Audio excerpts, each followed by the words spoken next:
Assalamualaikum warahmatullahi wabarakatuh. Jumpa lagi kita di PMP2 Channel, bahas masalah pertanahan dan perubahan. Kali ini kita akan membahas masalah hunian TOD. Nah, apakah yang dinamakan hunian TOD itu dan siapakah yang akan memperoleh manfaatnya? Mari kita bahas lebih lanjut. Teman-teman dan saudara-saudara sekalian yang berbahagia, hunian TOD sebagaimana yang saat ini sering kita melihat di media-media online yang sedang banyak dipasarkan oleh agen-agen properti, yaitu suatu konsep yang dinamakan transit oriented development, di mana kawasan hunian itu diintegrasikan dengan transportasi publik.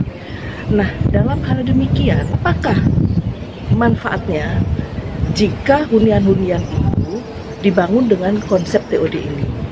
Pertama, hunian konsep TOD ini dibangun berdekatan atau lokasinya di kawasan pusat-pusat atau stasiun transportasi publik. Bisa KRL, bisa LRT yang sebentar lagi di sekitar Jakarta ini akan dioperasikan, entah 1-2 tahun yang akan datang, ataupun di sekitar stasiun MRT dan dekat-dekat dengan halte bus Transjakarta. Nah, teman-teman, saudara-saudara sekalian, lalu apa manfaatnya bagi pemilik nantinya yang bertempat tinggal di hunian TOD ini? Yang pasti bagi mereka akan memudahkan mobilitasnya, karena dengan mereka bertempat tinggal di hunian TOD, karena transportasi publik dekat dengan lokasi tempat tinggalnya, sehingga memudahkan mobilitas mereka yang biasanya mereka akan selalu bergantung kepada kendaraan pribadi, maka mereka sudah dapat mengalihkan kebiasaan tersebut menjadi bermobilitas dengan kendaraan umum atau transportasi publik. Nah, di sini akan mendapatkan efisien waktu dan juga efisiensi dari segi ekonomi. Nah, kemudian saat ini pengembang dari hunian TOD ini memang masih didominasi oleh pengembang-pengembang BUMN yang memanfaatkan tanah-tanah yang telah mereka miliki, di antaranya contohnya seperti tanah-tanah PT KAI yang letaknya adalah satu kawasan dengan stasiun KRL. Demikian juga Pemprov DKI melalui BUMD-nya telah mulai membangun hunian TOD ini di lokasi yang tidak jauh dari stasiun MRT. Nah, yang dibangun saat ini sebagian besar hunian TOD ini bentuknya adalah hunian bertingkat atau yang kita kenal dengan rumah susun. Demikian juga yang menyebut dengan istilah apartemen atau kondominium atau flat, sama saja. Hanya saja karena undang-undang yang mengatur mengenai hunian bertingkat ini termasuk gedung perkantoran dan pusat perbelanjaan itu adalah undang-undang rumah susun, maka saya lebih senang untuk menyebutnya rumah susun ketika nanti kita akan mengkaitkan dengan undang-undang rumah susun. Nah, karena dibangun di lokasi yang dekat transportasi publik dan bentuknya adalah hunian bertingkat, maka perlu juga diperhatikan beberapa hal sebagaimana yang telah saya sampaikan melalui video saya sebelumnya yang membahas tentang landed house atau rumah tapak atau apartemen, pilih mana. Nah, silahkan dilihat lagi video saya berisikan membahas mengenai apartemen atau rumah tapak itu, karena di situ akan banyak hal-hal yang perlu dicermati apabila kita membeli properti itu dalam bentuk hunian bertingkat atau rumah susun.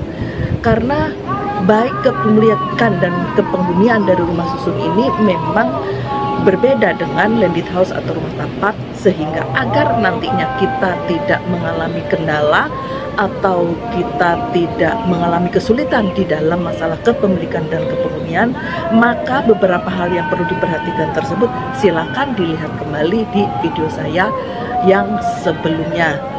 Nah, kemudian manfaat apa yang diperoleh selain dari masyarakat yang membeli hunian TOD tersebut, yaitu apabila tujuan dari dibangunnya atau dikembangkannya hunian TOD itu, maka masyarakat banyak yang berpindah dari menggunakan kendaraan pribadi ke transportasi publik, maka dengan sendirinya akan sangat membantu mengurangi kemacetan lalu lintas.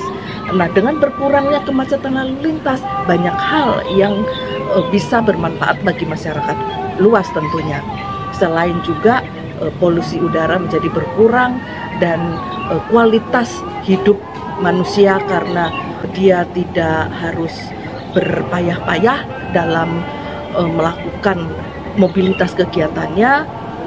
Contohnya seperti pergi dan pulang kantor yang harus menempuh atau menembus kemacetan lalu lintas, maka dengan transportasi publik lebih efisien waktunya, lebih ekonomis, dan juga dengan demikian akan meningkatkan kualitas hidup karena dengan tidak terlalu letihnya badan di dalam melakukan mobilitas, badan juga menjadi lebih sehat. Nah, manfaat kedua bagi siapa? Manfaat kedua dengan sendirinya bagi negara.